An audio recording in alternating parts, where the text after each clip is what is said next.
Happy Monday everyone, and welcome back to Matthew's Guyanese Cooking. In today's video, I'm going to be sharing my recipe for this glazed sponge cake. If you're interested to see how I put this together, then please keep on watching. Today I have the honor of working with a company called El Dorado's Finest. They are basically a wholesale company wholesaling different items from Guyana, some dried goods and different ingredients to use in your cooking. They've sent me their vanilla extract that they've been wholesaling, as well as the Demarara brown sugar to use in today's sponge cake. I wanted to give a big shout out as well to FULLAFLAVA or Blue Ribbon Company, which is the people in Guyana that are manufacturing this pure vanilla extract. So if you want to go ahead and check them out and you're located in Guyana, you can give them a call. Of course, you can go through El Dorado's Finest and purchase it here in the US. All of the information will be left in the description box down below in this video and on the screen here. I'm talking phone number, email, social media, everything will be there for you to contact them. The first thing that we need to do whenever making any sponge cake is to go ahead and cream our butter and our sugar together.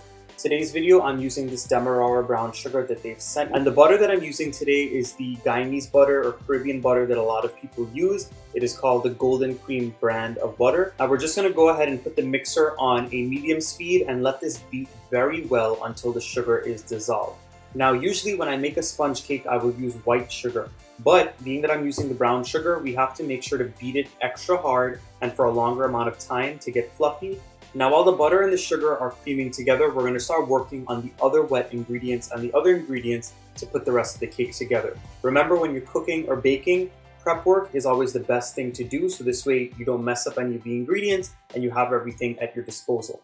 The first thing that I'm going to do is I'm going to measure out my vanilla extract. So into my little bowl here, I'm going to go ahead and crack in some eggs. And on top of those eggs, I'm doing a little bit of a twist on the classic sponge cake recipe. Instead of adding in all eggs to this recipe, I'm going to add in some eggs, and I'm also going to be adding in some Greek yogurt. If you didn't want to use the Greek yogurt, you can also use some sour cream. Now that I've added in my yogurt into my eggs, I'm also going to be going in with my vanilla extract. And just like I say with any of my recipes, you can go ahead and flavor it for your liking. And we're just going to go ahead and whisk all of these wet ingredients up very well until the yogurt is combined with the eggs. So once you get the wet ingredients mixed, you're going to set them aside and you're going to work on the dried ingredients. In my bowl here, I'm going to be going in with my all-purpose flour. I'm also going to be going in with some baking powder. That's going to make the cake nice and soft and add a fluffiness. I'm also going to be going in with a little bit of salt just to help bring out the sweetness in the cake.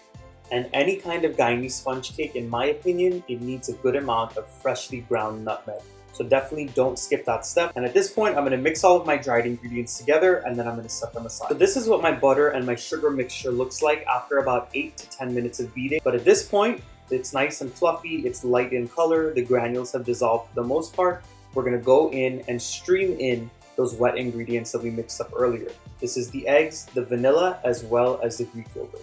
And you want to go ahead and just stream this in a little bit at a time, so this way it has a chance to mix in properly and you don't get a very lumpy batter. Once you get all of the wet ingredients mixed up with your butter and sugar, it's time to stream in your dried ingredient. So while it's beating on a medium to medium low speed, I'm adding in the dried ingredients a little bit at a time so this way they can get well and combined. And as soon as you get all of those dried ingredients added in and you no longer see any dried flour, you're going to go ahead and turn off your mixer so this way you do not get a tough cake.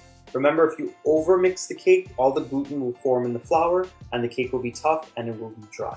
So turn it off, scrape down the sides, give it one last mix with your spoon, and then we're going to start to put it into our pan. I have an 8-inch circular cake pan here. I've went ahead and I buttered it very well and I added in some flour and dusted it off to grease it. If you wanted to use some wax paper or parchment paper instead, feel free to do that. And I'm just adding in all of my batter and I'm going to spread it out until it's nice and smooth. And I have my oven preheating to 325 degrees. But this is going to bake for about 25 to 30 minutes. You're going to have to stick a toothpick in and see if it comes out clean. But after about 25 minutes, you can start to test it to see if it's done. Now, while my cake is baking, we're going to start to work on the beautiful sweet glaze that is going to go on the top. So in my bowl, I have some powdered sugar. I'm going to be going in with some of that FULLAFLAVA pure vanilla extract. And I'm also going to be going in with a little bit of milk and I'm going to stream that in a little bit at a time until I get a nice thick glaze. So my cake baked for about 30 minutes in total. I stuck a toothpick in the middle and it came out clean. So once it came out of the oven, I let it cool for a bit and I took it out of the pan. And at this point, I'm going to go ahead and glaze it very well. Just go ahead and pour it all over the top, spread it around, and you can make it as thick or as thin as you would like. Once you get the glaze on, you're gonna have to let it cool even more so this way it sets on the top and it's no longer wet. But that is how quick and simple it was to put together this sponge cake with a beautiful glaze on top. I want to go ahead and thank Eldorado's Finest once again for providing me with the sugar and the vanilla extract. I cannot wait for you guys to try these ingredients out. Make sure you put in your order with them because they were quality ingredients. When you taste this cake, it was super spongy, but it also had that beautiful vanilla flavor. So I hope you guys try it. The ingredients and measurements will be in the description box down below. If you want to reach out to Eldorado's Finest or search Fulaflava's social media, all of that information, phone number, email will be in the description box as well. Make sure to go ahead and like, share, and subscribe, and I'll see you guys again with my next recipe. Bye everyone.